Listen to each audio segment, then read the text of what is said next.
Hello, everyone, and welcome to this webinar on better remittance data for better decision. I'm Louis Formentin. I'm going to be your host for today.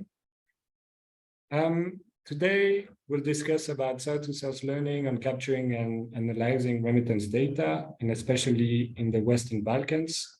Yesterday's session was about Latin America and the Caribbean, and today we move to another part of the world. Just a few logistic notes before we start.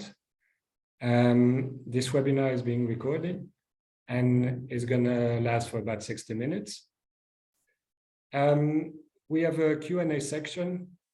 Please use it if you have any question to the panelists, and please mention the name so that we can they can respond to your question at the end of this webinar. And now we're going to I'm just going to pass the floor to my colleague Ibish. First for the agenda that you can discover, and also for a brief summary about yesterday's session. Ibish, please. Thank you very much, Luis. Hello, everybody. My name is Ibish Castrati, and I'm working as a remittance policy specialist for United Nations Capital Development Fund. Yesterday, we had one of the webinars on migrant money webinar, and 1 hour on a series of the 2 webinars on better remittances data for better decisions. Achieving these better remittances data, as we've seen from Latin American countries, requires the new systems, policies, technology, and granular data to cover these cross-border transactions. The lessons that we learned yesterday were from central banks from Latin American countries and Caribbean, showing their advanced systems that they have in place for measuring these data and the methodologies that they are using to improve the data in their region. Today, we will focus on remittances reporting systems from our learnings from the consultations with central banks from the Balkan countries, focusing mostly on the use of surveys for improving the unrecorded flows that are measured in these countries. The remittances data are a gateway to other financial services, such as loans, pensions, insurance, and better the remittances data, it will impact better product development by the industry. In many countries, and especially in less developed countries, the systems that are in place usually for measuring remittances, such as ITRS, International Transaction Reporting Systems, and reports from money transfer operators, are used to measure remittances data because they are usually systems that are more cost effective and fairly accurate and easier to establish the legal basis. Yesterday we heard those from the presentations of Latin American countries and how those systems work. However, as we have learned from our consultations with central banks around the world, we have seen that in many countries, depending on the position of the country and the characteristics of that country, there might be a significant amount of remittances that are sent by migrants and received by their families through unregulated channels. And this can, if proper measures are not taken, this can result in a significant gap in the data for remittances. Today, we'll be focusing on panel from 3 central banks from Western Balkans that will show their examples of how they've been able to overcome this issue. Briefly mentioning here what we have in the slide, some of the learnings from the consultations with the Western Balkan countries. We saw that same to the Latin American countries, a strong legal base for reporting cross-border transactions is important. And the ITRS and MTO reports are still important and serve as a main sources of information for measuring remittances. And we've seen that ITRS systems in Western Balkans are used by 6 countries, and 5 of them use transactional level data for remittances to measure. But also to improve that gap that I mentioned, or remittances that are received by other channels, these countries have introduced systems what we call estimation models in the statistical language to cover those flows that go through other channels except for banks and money transfer operators. What we've learned from our consultations in the Western Balkans, which is also true maybe for other banks, but the remittances data are mostly used for balance of payment purposes, which we know that this is an important data, and there is more work needed maybe in this area to make this data more visible to other users around in the country and internationally, so that they can benefit from these data for better decisions. And another thing that was different about the Western Balkans is also that on average, 11% of the GDP comes from remittances, which for Kosovo is 17% of GDP, and Montenegro, which is estimated at 50% of GDP, which shows the importance of remittances as an inflow for the country. Overall, showing that it in often, such as the case of Kosovo and Bosnia and Herzegovina, it actually surpasses the foreign direct investment and official development assistance received in those countries. And from our consultations, we'd also learned that the amount of remittances that we received through unregulated channels, that is estimated by surveys and other methods that we will see later on this presentation.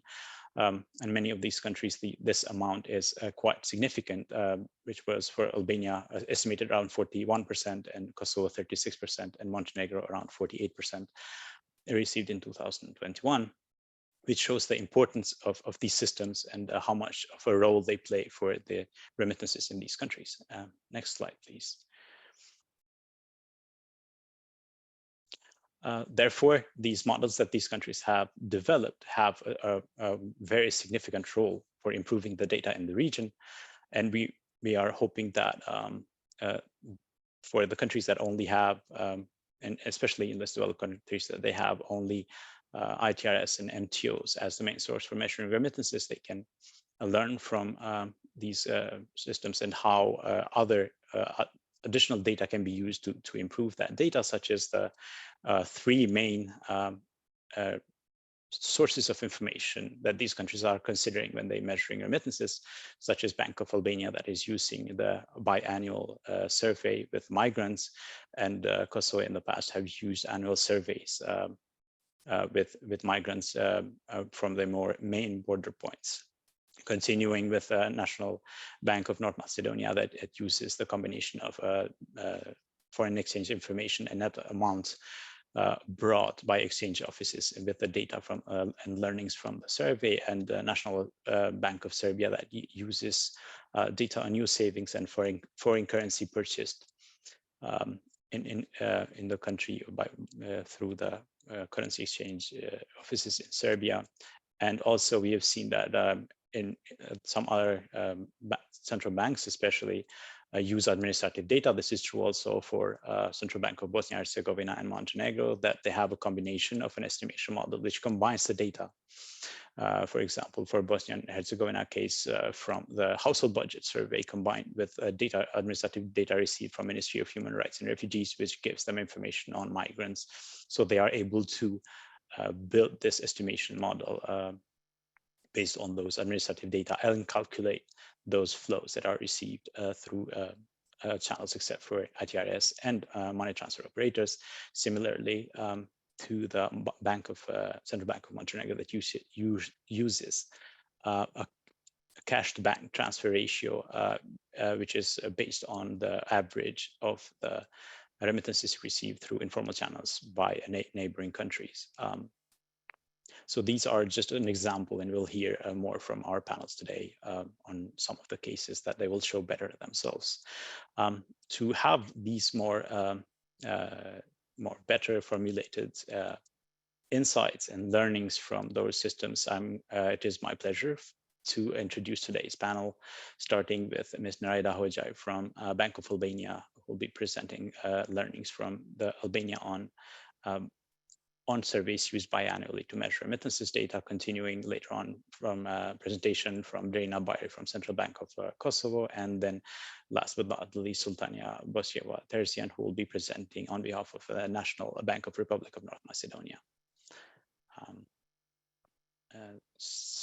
Without further ado, I would like to give the floor to Ms. Nereida. Please continue, the floor is yours. Thank you, Ibish. Good afternoon and good morning, everyone.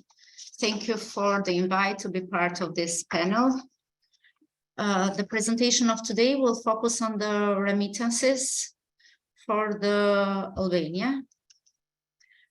We'll start, we can move to the next slide with an overview of the content of this presentation. We'll provide an overview of Albania with respect to remittances. Then we will continue with the methodology used by the Bank of Albania in estimating remittances. We'll explain the estimation model of measuring workers' remittances. And towards the end of the presentation, we will discuss challenges that Bank of Albania is facing. And finally, questions, and the floor will be open for questions and discussions. Albania is a net remittance receiving country. This is a characteristic of Albania, with most of the remittances coming from the Western European countries. Migrants count for 25% of the total Albania's population, or 35% of the active population. The remittance inflows for the country for the year 2022 account for 4.6% of the gross domestic product. Bank of Albania is responsible for compiling balance of payment statistics, and thus the remittance data, given that they are integral part of the balance of payments statistics. We use three main data sources for estimating remittances. One of them is the ITRS, International Transaction Reporting System, where on monthly basis, the private banking sector provides individual settlements regarding the transactions between residents and non-residents. This is a detailed data set. The second source is the money transfer operators. Here the data are aggregated by country on monthly basis, reported directly to the Bank of Albania. And the third, and one of the main subjects of this presentation of today, is the border survey on a semi-annual basis. The purpose of the survey is to estimate basically the informal channels, so the cash remittances. The sample size counts for 1,000 individuals interviewed on 5 main border points of Albania. Among other things, the survey collects information on remittances by country and means of money transfer, given both formal and informal channels that they use. The ITRS is updated as of last quarter of 2016, providing data, as we already said, on transaction level. It consists of cross-border remittances transfers between individuals using the commercial banks. It provides information on a transaction level, given the amount of the transfer for the remittance, the original currency, the country, the description of the transaction, and the date of the transaction. The second, we can move to the next slide. The second source is the money transfer operators, which provide aggregate data by country on monthly basis. Data are reported by counterpart country. Transfers equal to 300 euros or less are assumed to be considered workers' remittances, whereas the residual transfers, which means above the 300 euros, are considered or are treated as personal transfers, other than workers' remittances, and those are classified under the secondary income. The next slide, please. Yes. The third and the point of this presentation today is the border survey, which is carried out on semi-annual basis. The purpose of the survey is to estimate cash remittances. The questionnaire is filed on behalf of the households with Albanian nationality residing outside of the Republic of Albania for a period of time longer than 12 months. Here we exclude residents living abroad for educational purposes, health purposes, and diplomatic corps. The questionnaire is designed by the Bank of Albania, and it's carried out by Institute of Statistics. We can move to the next slide. The border survey, as we already said, is conducted on semi-annual basis, and 1,000 interviewees are considered for each of the samples. The Bank of Albania collaborates with the Ministry of Interior, which provides data on all border entry and exit points of Albanian nationals in Albania. The survey is carried out on 5 main border points, covering the most of the population. It covers the main airport, 2 seaports, and 2 land borders. We can move to the next slide.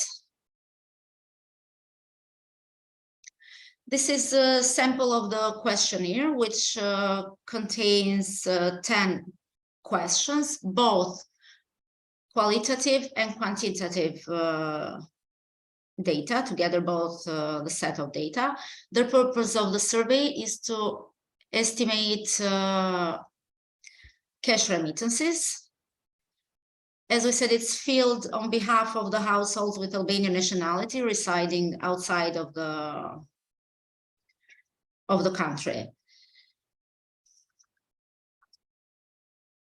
As we can see from the model, we have the frequency of the money sent through money transfer operators, through the banking system, and sent in person by individuals. So it covers both formal and informal channels. We can move on to the next slide. The grossing up of the sample results.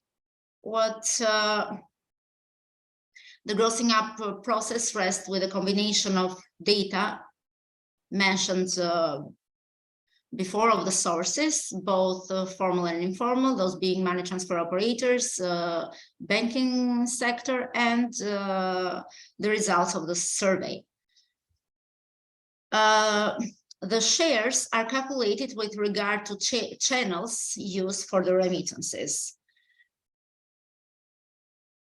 The estimation based on the combined results by the sender of a country for each of the data sources. So what we do here is, if after having all set of results, if a country falls within the formal channel class and exceeds more than 30 replies in the survey, then the respective country cash channel is applied. In the case when the country falls within the formal channel class, but in the sample survey, it does not have any data, then it is estimated as 0%. Whereas if the country falls within the formal channel class, but the results are less than 30 replies in the questionnaire, of the survey, the average cash channel for the total sample is applied. The estimation model that we will see in the next slide, we'll consider the border survey results, measuring remittances by estimating the relative share of remittances sent via formal and informal channels. We gross up data for differences on data by country using the alternative sources of information. And when data on remittances does not appear in the border survey, then the administrative channels, the money transfer operators, and the banking sector are accounted for 100% of the remittances received from that country. Thus, the total remittances vis-a-vis the rest of the world are calculated by adding sums generated by the ITRS and the money transfer operators to the sum extrapolated from the border survey results.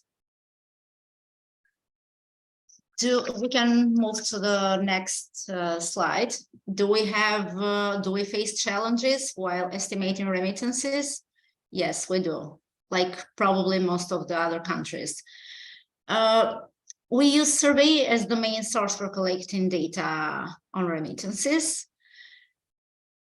And on our meetings with the European Commission, with the Eurostat, we were advised to abolish the ITRS system as a source of data in the future and implement an integrated system for data collection. One of other challenges is country breakdown, which results in bilateral asymmetries, especially with our two major countries that we receive remittances, Italy and Greece. And of course, probably everyone faced some challenges during the pandemics, which was a lesson learned for the future, as we were relying on the surveys. It was difficult to carry on surveys during pandemics, so we had to focus on other alternative sources, which were the administrative sources during that time period. And of course, the share of remittances received from those channels increased during that time as people were not traveling, so they were not bringing as much as cash remittances in the country as before. The floor is open for questions. Thank you so much. Thank you, Ms. Naranda. Thank you very much for the presentation on the learnings from Bank of Albania in estimating remittances. In the interest of time, we will leave the question for later on and after the two other panelists have presented also their systems for measuring remittances. So thank you very much for sharing the experience of Albania, especially the biannual survey that is carried out twice a year to make sure that they capture most of the migrants that come visiting Albania, especially during the summer and during the winter, where the peak number of visitors are in that case, so that to make sure that the flows are well covered. We continue now, giving the floor to Ms. Brena Bayri from the Central Bank of Kosovo. The floor is yours, Brena. Thank you for this opportunity to share our experience with other central banks. And now I am explaining my presentation will be on the special with survey remittances, but before to go in the presentation, I will explain something about remittances in our country. Remittances are one of the main sources of Kosovo's households, about 70% of the GDP in our country, and is the largest category in secondary income in balance of payment of Kosovo. And have huge contribution to the narrowing of the current account deficit of Kosovo. For compilation of the remittances in our country, we use many sources. The first source is money transfers. The other source, official source, are banks. From banks, we take the information from ITRS data, and before we have used the other administrative information like Ministry of Foreign Affairs and Customs data. For the money which in customs we have taken the data which for money the migrants have declared it in customs. To have most accurate overview of the income from the diaspora, our Department of Statistics started in 2016 to use the survey for compiling the data, not only in remittances, but to collect the data for expenses from our diaspora remittances, and to collect the data for the investments in real estate from our diaspora, because all of them all of this amount in our country is about more than 30% of our GDP.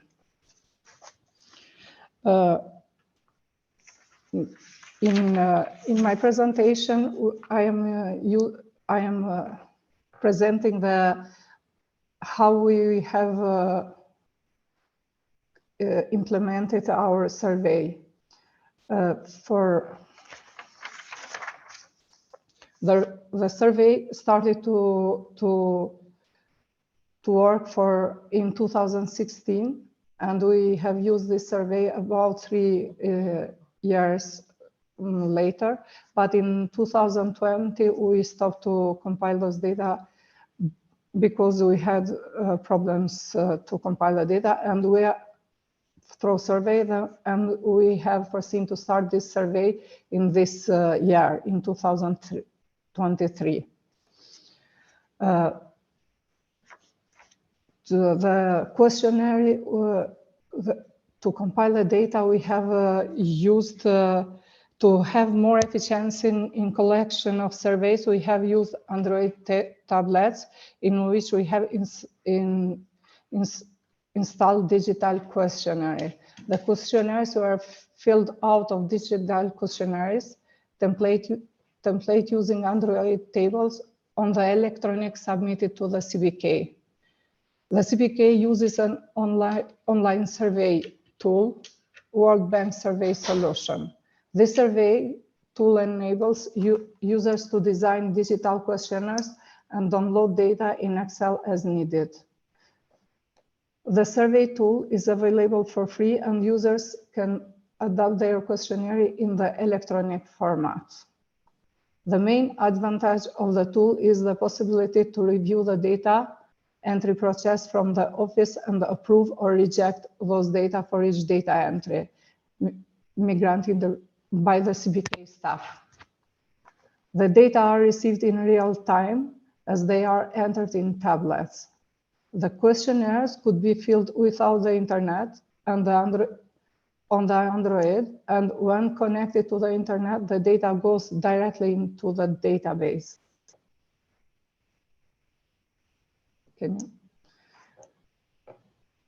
The questionnaire used for Kosovo survey with migrants is taken from IMF, BOP, and IIP compilation guide in our next survey from 21 travel. And while the survey was aimed to measure migrant spending in Kosovo, CBK also included 3K questions to be also to measure cash remittances for Kosovo. You can see the questions in the picture in the slide. The first question was, do you send money in Kosovo? If they yes, in what form do you send money in Kosovo? And they can explain the forms which they send their money. And the third question was, please specify amount and purpose of your spending during your stay in Kosovo. The 2012 survey results suggested that the cash component for Kosovo's remittance flow is much as 36% of total remittances. The focus of these questions is the share of remittances received via cash and other channels, excluding commercial banks and MTOs. The survey was conducted for the first time with the help of 10 students in August 2016. The sample size for the first survey was 2,072 respondents and at 2 land border points and Pristina International Airport. The land borders and Pristina International Airport was chosen based on our information from Ministry of Foreign Affairs, which in these points was the main number of the migrants which coming in our country.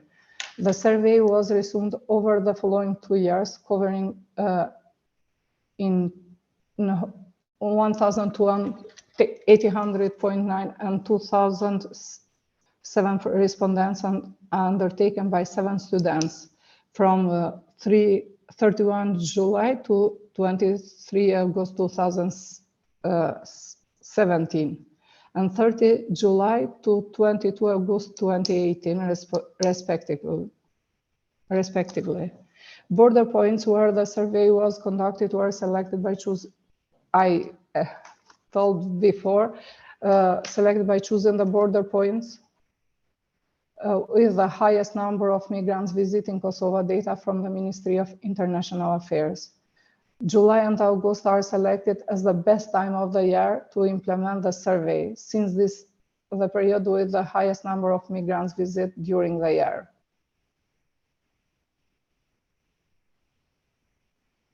CBK staff were to monitor the survey entries in real time from their office, check for logical errors and validated entries. Once collected, the data was processed and cleaned of technical errors, such as any transcription mistakes when entering country codes, arrival, exit data, etc. CBK staff used Tata software package to process and analyze the survey data. The 2018 survey results suggested that the cash component of remittances flow for Kosovo represents about 36% of the total of remittances.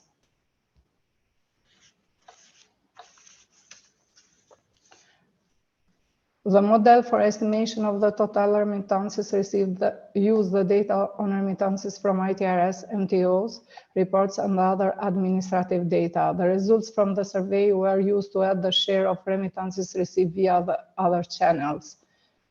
The estimation of remittances data for the years when survey was not conducted uses administrative data from the border policies, Ministry of International Affairs, and Customs Authority of Kosovo.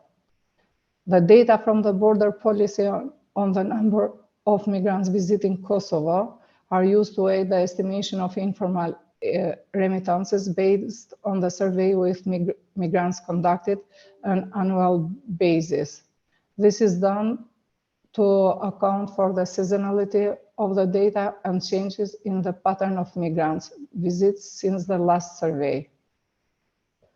The estimation model also includes data from credit card payments by migrants in Kosovo and estimate of in-kind remittances brought into Kosovo using administrative data from Kosovo's customs authorities. Due to the COVID-19 pandemic, Kosovo is to implement the survey on an annual basis. Kosovo is planning to resume the survey as soon as possible. As I mentioned before, we are starting this survey in 2013 in July and August. One of the challenges for the CBK is the implementation of the survey due to the limited resources available to manage and conduct the survey. Here, I have shown for you some results from the surveys in the years which we conducted this survey. The average of remittances brought to Kosovo per survey was calculated using the equation, the variables. Remittances are, if they brought, based on the question which were in the surveys, we have built our model, and the remittances are equal if they brought gifts for people living in Kosovo, plus if they give money to their relatives. And in this graphic table, we have shown to you survey results and estimation of remittances before using the survey results. And what it was interesting in this results, it was because the survey results from surveys wasn't not so far compared with our estimation before the survey. You can go in. The results of the survey have shown that the remittance through information, that what I mentioned before, the non-financial, non-official remittances are in average 36% of the total remittances in Kosovo. Also, and you can see in one graph with the remittances in the years from 2006 and by the end of 2022. The remittances are in our country are increasing every year. That it was my presentation. Thank you very much. Thank you very much, Bari, for sharing those lessons learned from Central Bank of Republic of Kosovo, specifically focusing on the use of the online survey tools to maximize the efficiency of conducting these surveys and measuring the results of measuring especially informal remittances received mostly by migrants when visiting Kosovo. And using those tools to efficiently process the data to give more time for the compilers in the balance payment statistics to focus on analyzing and using those data for balance payment purposes. Thank you very much. We are going to continue now with the third panelist, Ms. Sultania from National Bank of Republic of North Macedonia. Floor is yours, Sultania. Thank you. Thank you very much. It's a pleasure being here discussing about this issue with all of you, second day in a row. I'm going to shed our experience on something that is work in progress, and it is how to deal with blurred data sources, talking about the specifics of the Macedonian economy. And without further ado, I would go to not the second slide, but the third one, talking about our aim. So it's very interesting for me that in today's world, where we discuss about globalization, digitalization, and we have a couple of questions actually asked about how we capture these things, we're still discussing for 2 days about traditional challenges. And these traditional challenges are actually remittances. This actually shows that they are quite important even now, in statistics, but even more in conducting economic analysis, and especially for countries like ours, which are represented on today's and yesterday's panel, which are very small economies, which have a tight trade and financial integration with the rest of the world. And for us, this is quite an important issue because it allows us, if we to properly assess these, let's say, inflows. Why? Because then this is a good tool for us to scrutinize the sources of strengths and vulnerabilities. Vulnerability being what my colleagues have mentioned, the sudden stop of traveling during to Corona. This was a very valuable, let's say, episode that we've learned quite a lot, and we thought about the strengths but vulnerability in this case of our economy. So I'm going to shed a light on our specific country experience. I'm going to talk about our option that we are developing at the moment, and on using a combined method of data, survey results, and as well as expert judgment. And the simulations are going to show to you what is the impact of the compilation of private transfers in the balance of payments. So on the next slide, I would like to discuss, I would also like to pinpoint that as for all the other countries, for Macedonia, again, it is very, these inflows that are coming, foreign currency cash inflows, are a sizable amount, very important. And I would just like to say that at a certain point of time, they even count or cover 90% or 100% of the trade deficit, which is quite a significant figure. Just a brief overview how we collect data on these foreign currency cash net inflows.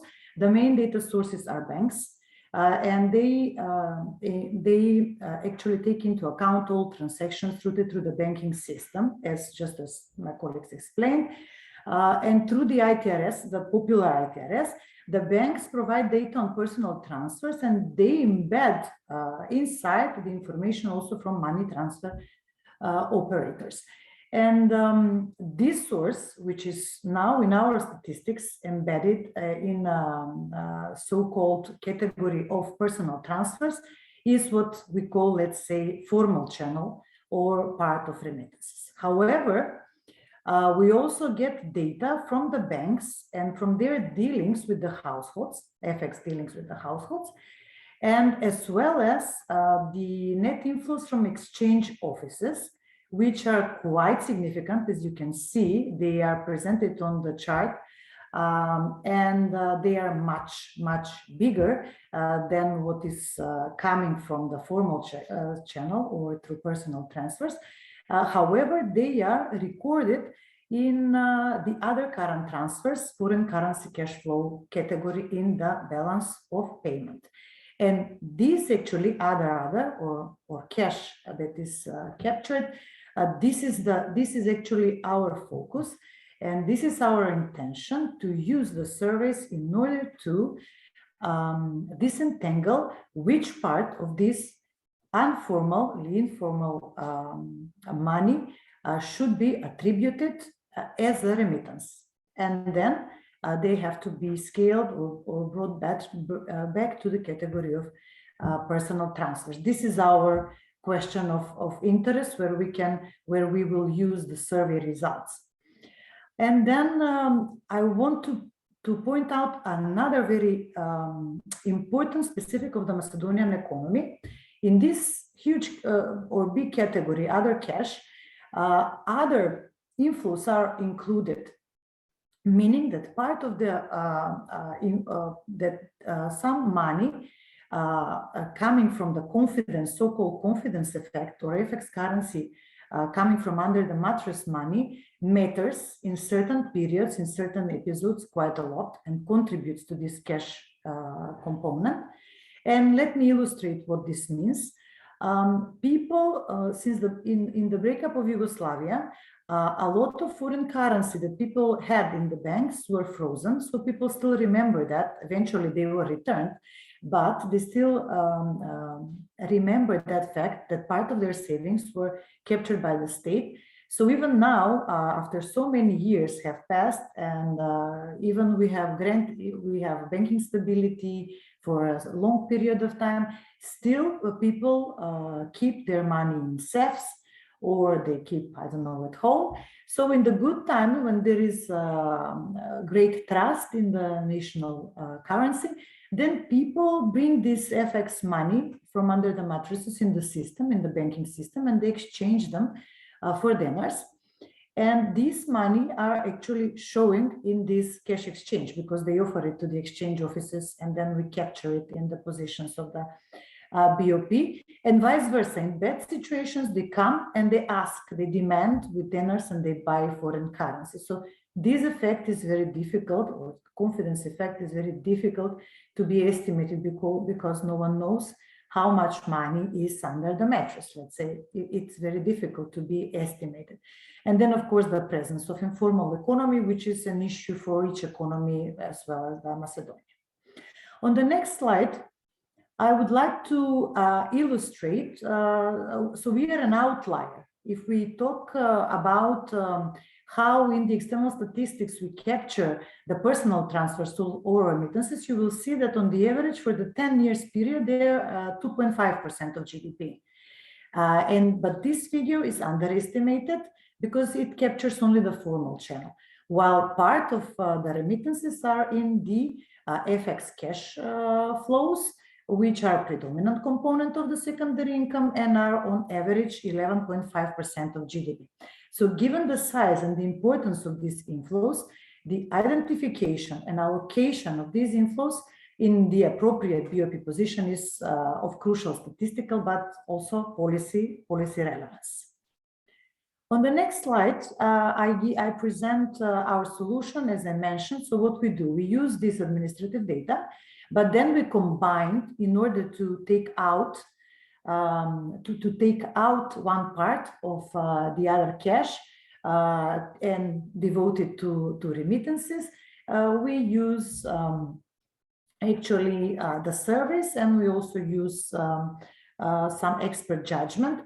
And there are some work in progress. I hope that you're going to see the results until the end of the year. So what we do on the next slide, we use the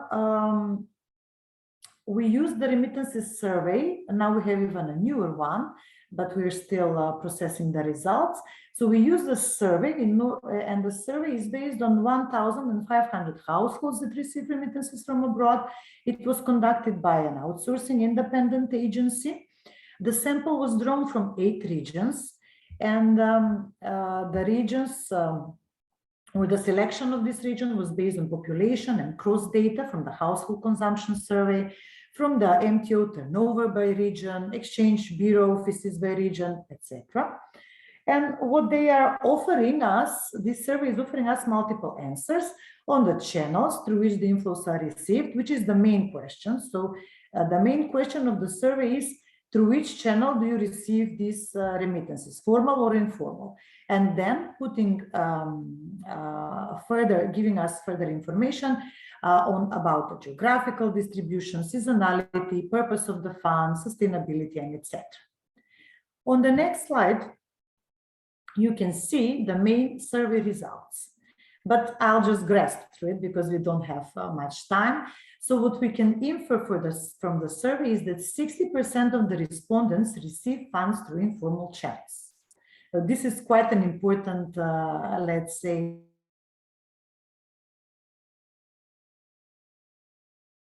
answer for us. Macedonian diaspora is mostly in Europe, even though we have in Australia and in USA. However, mostly are in Europe, so it's very easy to come home and bring money. Then the largest part of the received funds, around 60%, is used for current spending. And the households, they spend the money in the first month after receiving. And they spend it in local currency. And 90% spend it in local currency, which means that they are captured, or it is reasonable to assume that they are captured in the data that we get from the exchange offices bureaus. On the next slide, I explain how actually we conduct the simulations.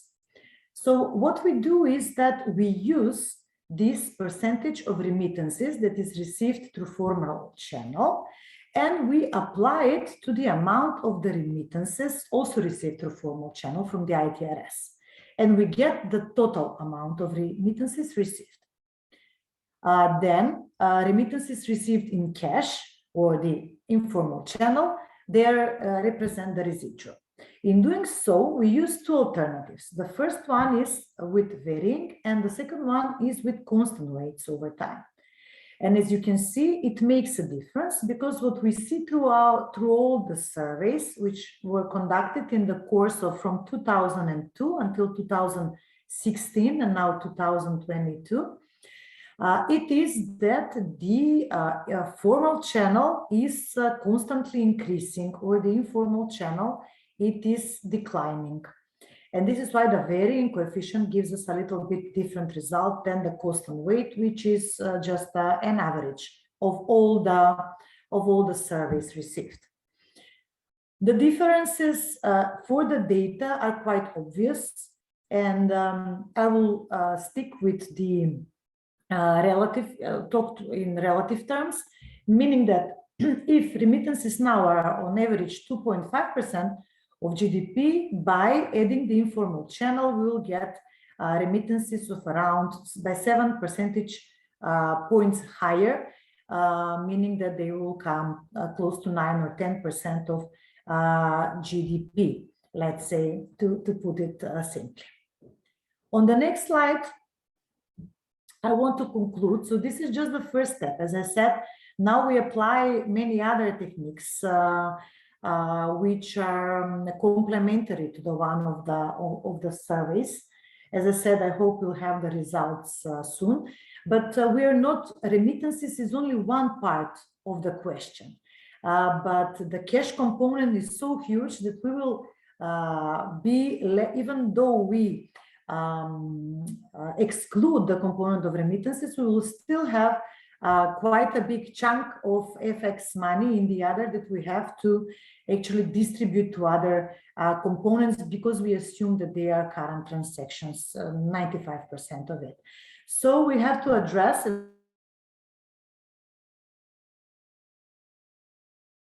as a further step what is left to the other BOP components. And here we discuss about capital transfers. Maybe it will be really low amount according to the surveys, but still one part should be attributed to capital transfers. One part of the inflows and outflows arise from tourism, so probably we'll have to adjust the credit and debit side of the travel services. And of course, I've mentioned the gray economy as a factor, which is also important for each economy, especially also Macedonian economy. And if I have to recap, because the time is pressing us, I would say that there is, no matter what you use or which approach you use, there is one conclusion. And this one conclusion is that there is a clear need that we have to combine different data sources, and we have to employ estimates in official statistics, as we showed, the 3 central banks showed today, especially when the flows are connected with informal activities or informal channels like the remittances are.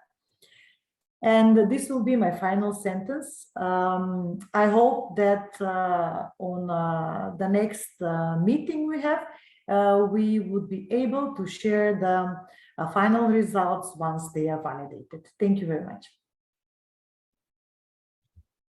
Thank you so much, Ms. Sultania, for a wonderful presentation, and especially showing us those intricate details about how the National Bank of North Macedonia was able to analyze the important things that a compiler should see when they're considering a source of information to be used for official statistics in publication of the balance of payment statistics. As we know, it is a complex undertaking, having to consider different data sources to come up with the best solution for improving the data on remittances. And thank you to all the panelists for all of the insights on how to improve and account for these flows that are especially received by migrants when they're visiting the country. And improve that data and include that in the official statistics publication. Now we'll dedicate some time for some of the questions that we've received through the chat, but maybe briefly, if we have the time for the panelists, since we are talking mostly about remittances, how surveys affect the quality of data on remittances. Can you, each one of you, maybe just a brief answer of what are the main advantages of surveys as a source for measuring remittances and disadvantages, maybe starting with Neraida, please. Thank you, Ibish. Given that we are measuring cash remittances, the survey is the only way to capture it. We are, in our case, we are approaching the senders of the remittances in order for the survey is random, so there is no sensitivity issues with respect to remittances sent. Some years ago, we have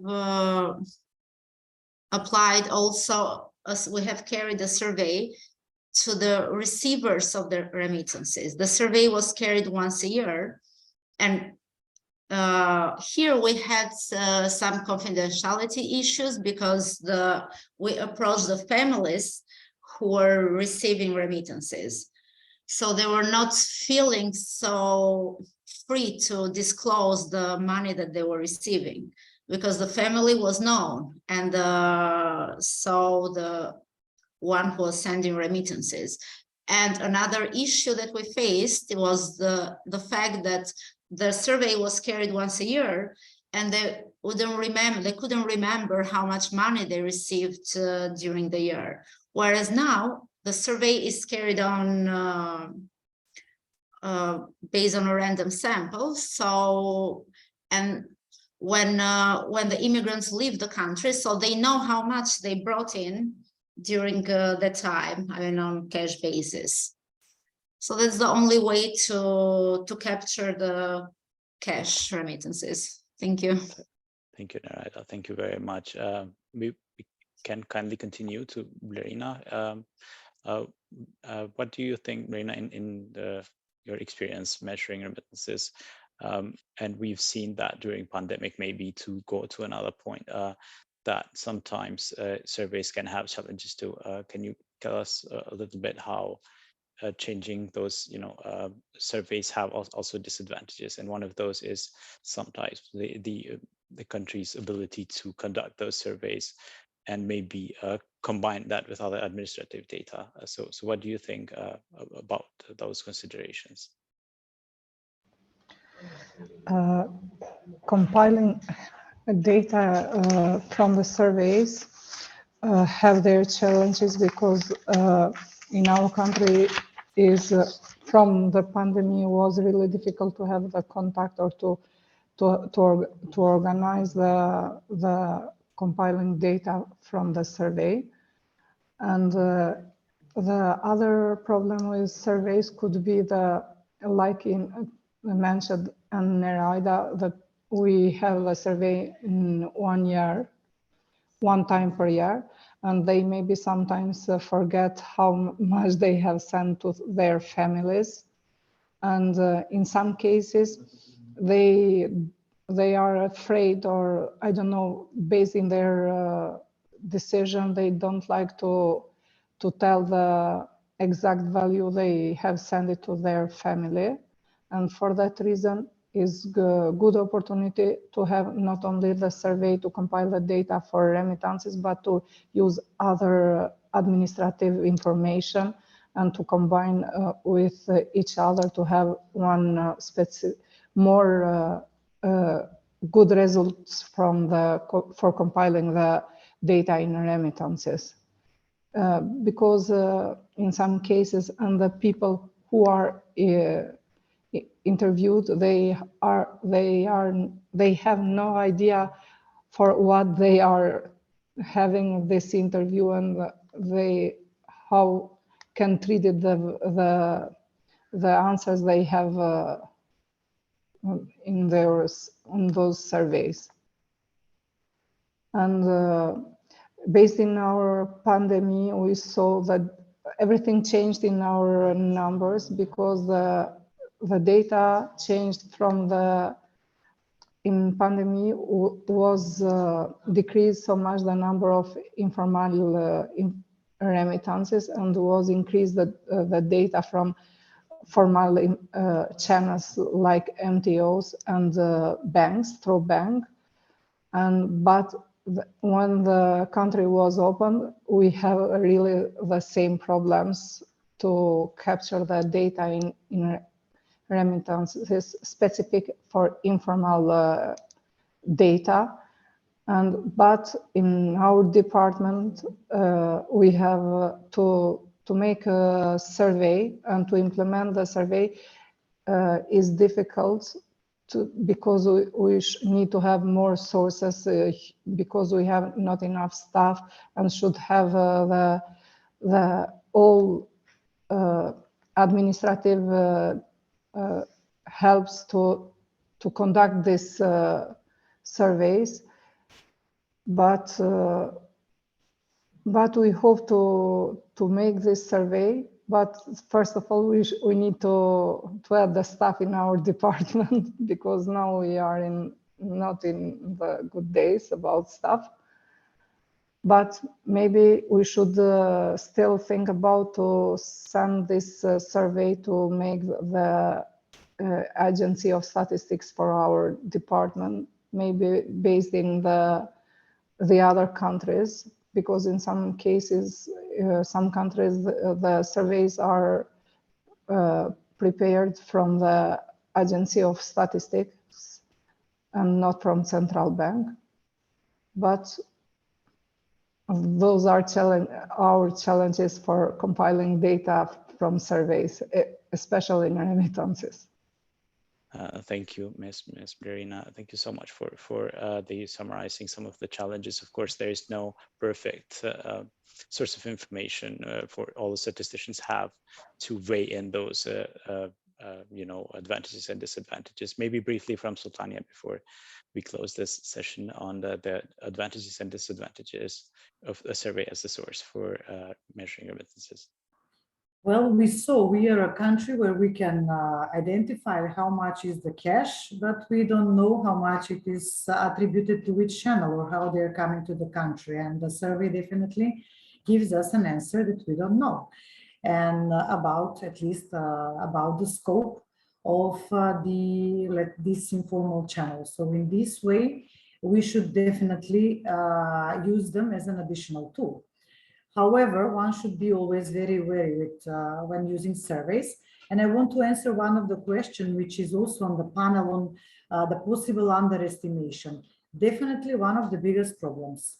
We have tried and we have used several surveys, including the one of the Austrian Central Bank about the euro cash turnover in our countries. And the amounts that the surveys are providing are really, really understated. So this is one thing that I would like to pinpoint as an important consideration of the surveys. And why is this? We can discuss about samples, people, whether it is better senders, receivers. I mean, we can discuss about this for many hours. However, what is one thing which is common for everyone is that nobody wants to talk about money.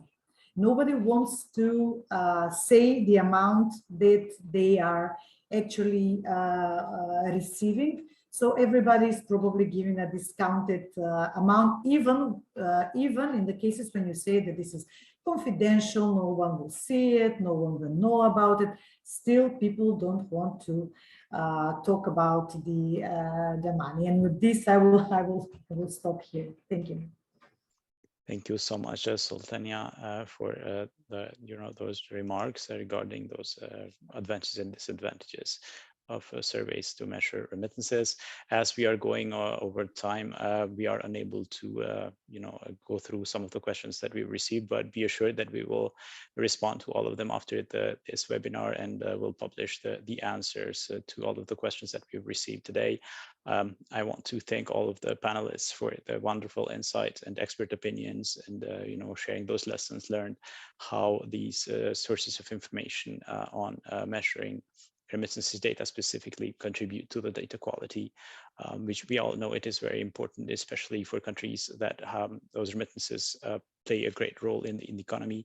Hence, we know that building these statistical systems to ensure that the cross-border transactions are well covered are essential to make these remittances available to policymakers for making informed decisions. I while we have not been able to answer to all of the questions, I want to announce that please continue staying interested in the webinars organized by UNCDF, as we have scheduled for another webinar on June that will be focused more on the lessons learned from measuring informal remittances.